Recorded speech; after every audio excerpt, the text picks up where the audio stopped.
sought information for a living. That is to say that ever since he returned from Korea, after having served with the armed forces, he had been working as a private investigator in Montreal. William Hamilton, a rich industrialist, had gotten in touch with him regarding a simple vandalism issue. Nothing to write home about. Not worth hiring a private eye either, just so he can drive for hours on rough roads. But that's how it had always been.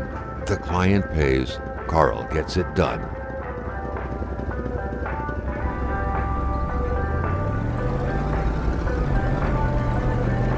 They had set up to meet at the general store, his client's business. Well, actually, the entire village had William Hamilton's name written all over it.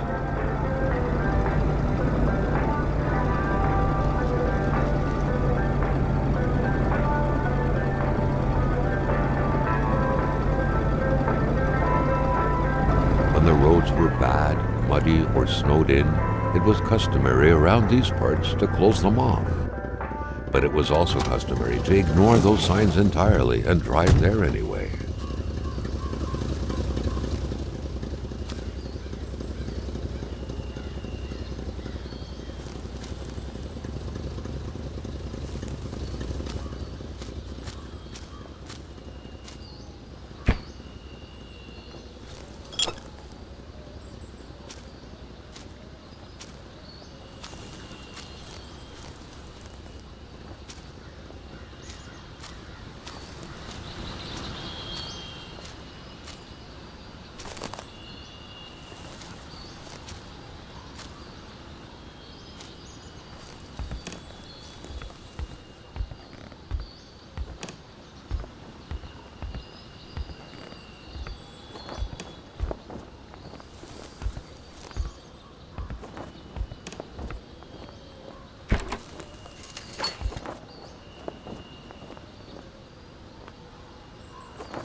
Hamilton never mentioned a road-blocking barrier.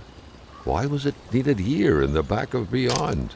That would, however, be a mystery for another day. Carl had waited long enough for someone to come and raise it. Hamilton is waiting for Carl in the general store. It was time for him to get down to business.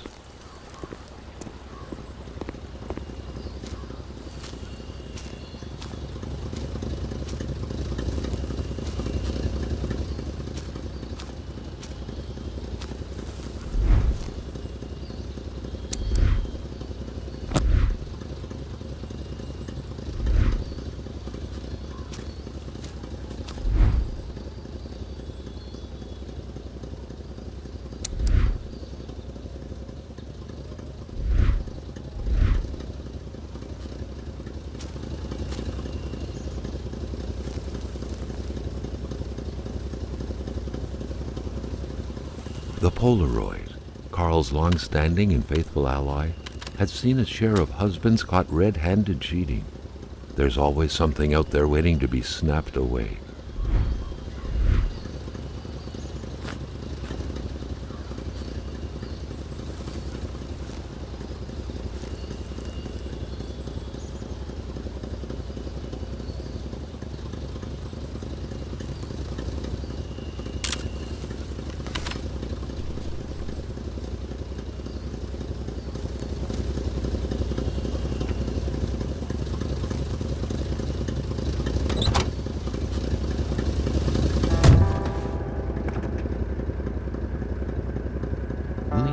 Hamilton enjoyed a lavish country house built in the very heart of the northern forests, not too far from here. The local populace was divided when it came to the affluent man. Some saw a wealthy philanthropist dedicated to improving the region's economy. Others an aging Englishman who would do anything to further his fortunes. And those ones hated him enough to go on about scheming against him. Hamilton had recently acquired a few local businesses, but the last straw was the reopening of a mine, which gave rise to a wave of protests and threats from the Cree people. Given these circumstances, Carl reckoned that a good number of people must be feeling compelled to oppose Hamilton in one way or another. So far, only the industrialist's house had been a target, but soon enough, Carl thought, the target would become the man himself.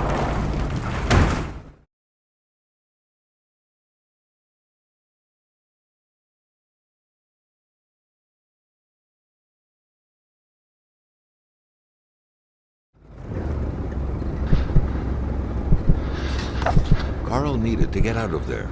The cold and the pain required urgent care.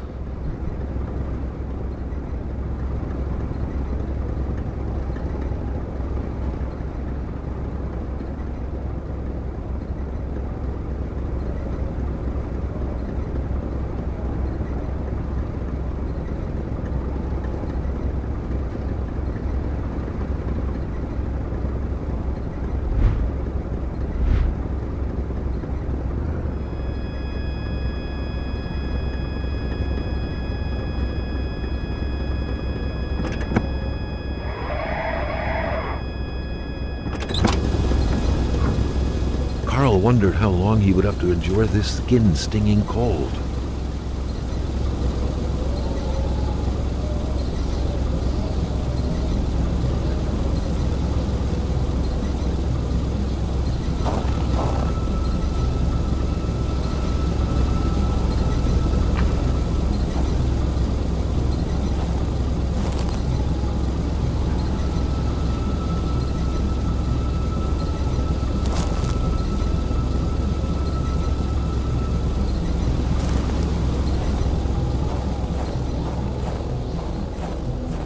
The driver had taken off. It was still best to check it out and leave nothing to chance. Carl needed help. It was a small, locked box engraved with the letters WH. Carl thought about taking it. Nothing was to be left to chance.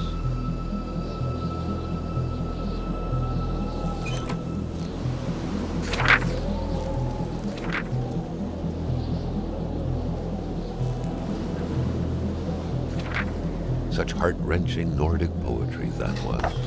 But Carl didn't care much about flowery language.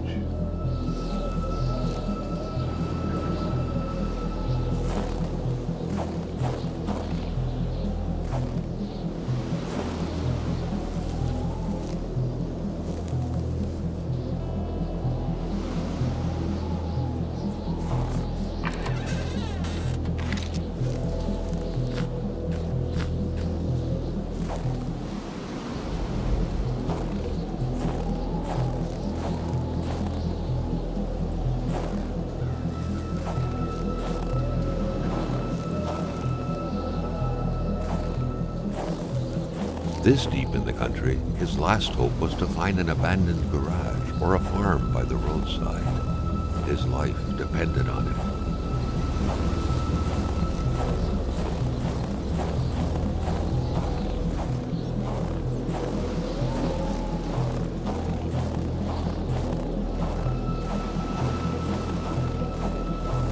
The cold was burning Carl. He would not hold up much longer. He had to warm himself.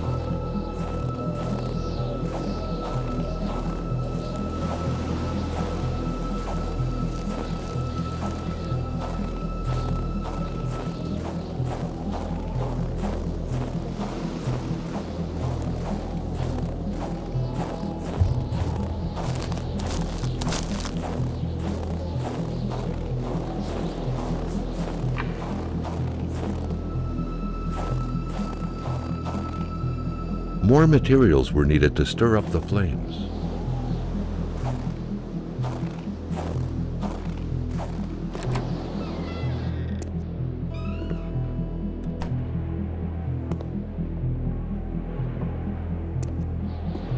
Even better than he had hoped, Carl Faubert had succeeded once more and was now on his way to new adventures.